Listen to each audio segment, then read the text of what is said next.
You're listening to the news in briefs, on Radio Doreen. The news the other channels won't touch with a barge pole. Radio Doreen! Alright, and welcome once again to the news in briefs, a brief roundup of the week's news which proves that every other news programme is just pants. To ensure total impartiality and to guarantee that biased emotions never get in the way of the facts here on Radio Doreen, I am joined by my two robots, Rosie and Jim. Rosie, what's been on your radar this week? Well, I'm afraid it's hard to escape the political news. Oh, not again. What have our 650 taxpayer-funded fork-tongued pubic servants been up to this time? They've had lots of votes. On what? Brexit, of course. And they found lots of ingenious new ways not to leave the EU. You've got to have some sympathy with Guy Fawkes, eh you?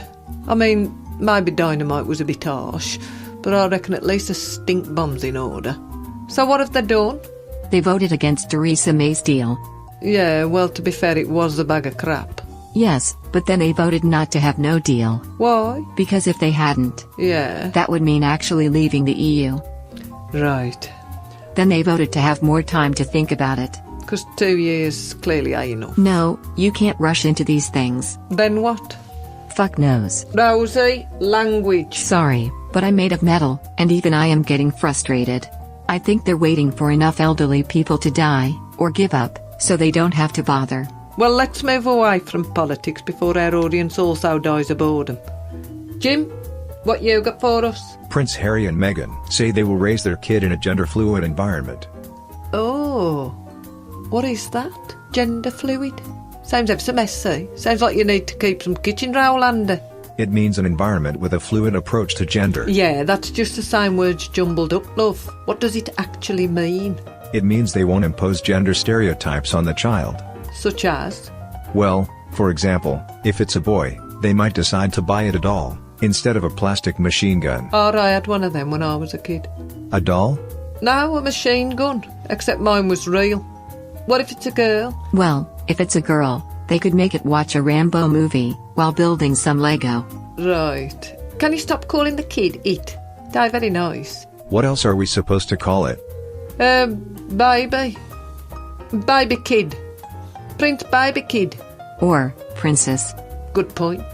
Jim, what's your headline of the week? Couple having sex outdoors, in goat costumes, get accidentally shot by hunters. Well, I've got nothing to add to that, except to warn our listeners, if you're ever outside shagging in a goat costume, watch your backs. What about your headline of the week, Rosie? Well, by sheer coincidence, it's another goat story. What are the chances, eh? The headline is, Goat, arrested for robbery. Goat arrested for robbery? Where did you get that story? I found it in a magazine. Which magazine? It's a reputable magazine. I'm sure. What's it called? Goat Monthly. Would I be right in saying that that's a magazine devoted entirely to goats? Probably. Not so much of a coincidence then. Where did you get your goat story from, Jim? He's looking a bit sheepish. Was it Goat Monthly? No. What was it, love? Goat Gazette. Right.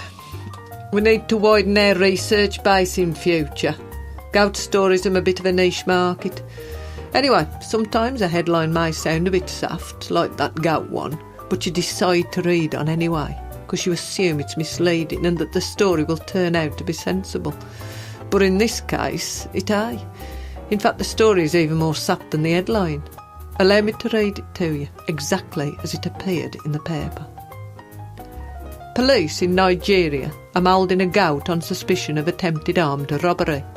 Vigilantes seized the black and white goat, saying it was an armed robber who had used black magic to transform himself into an animal to escape after trying to steal a Mazda 323.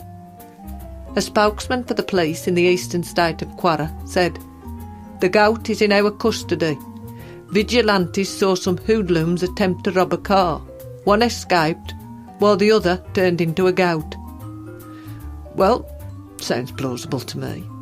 And that's all we've got time for this week. Say ta-ra, Rosie. Tara. No, ta-ra. Tara. Ta-ra. Tar. Ta-ra. Tara. Bless. Of course, that 'cause there's a robot and it ain't a dictionary. Tara. Yo, try, Jim. Terra. Tarer. No. Hopeless. Terrar. Ta-ra. Terrar. That'll do. Ta-ra a bit. Radio Doreen.